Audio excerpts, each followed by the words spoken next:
السلام علیکم ورحمۃ اللہ وبرکاتہ۔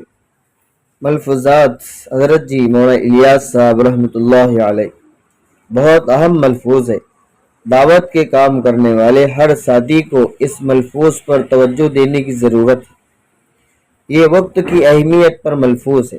حضرت جی مولانا الیاس صاحب کاندلوی رحمۃ اللہ علیہ فرمایا کرتے، وقت چلتی ہوئی ایک ریل ہے، ایک ٹرین ہے۔ گھنٹے، منٹ اور لمحے گویا کے ڈبے ہیں، اور ہمارے مشاغل اس میں بیٹھنے والی سواریاں ہیں۔ بہت اہم مضمون ہے وقت کے متعلق۔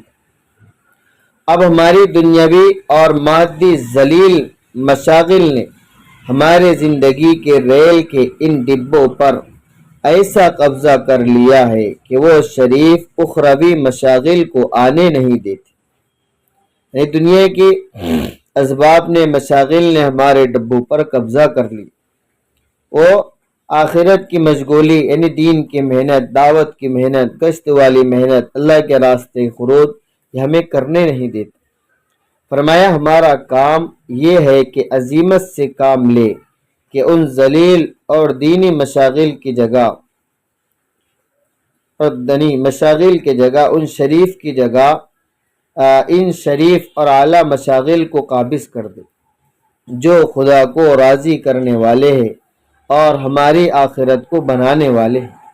اس وجہ سے ہمیں دنیا کو لات مارنا ہے اور اللہ کے دین کو اہمیت دینا ہے، نبوت والے اعمال کو اہمیت دینا ہے، ورنہ ہم ذلیل اور خوار ہوں۔ اس لیے آپ صلی اللہ علیہ وسلم نے جو محنت کی ہے، جو طریقہ اپنایا ہے، سیرت کے مطابق کام کرنے والے اسی مطابق ہم کام کریں، اس لیے کہ وقت بہت اہم چیز۔ فرمائے الوقت اسمن من الذهب، کہ وقت جو ہے یہ سونے سے بھی قیمتی ہے، گیا وقت ہاتھ آتا نہیں، اس لیے جو وقت چلے جائے وہ کبھی ہاتھ نہیں آ سکتا۔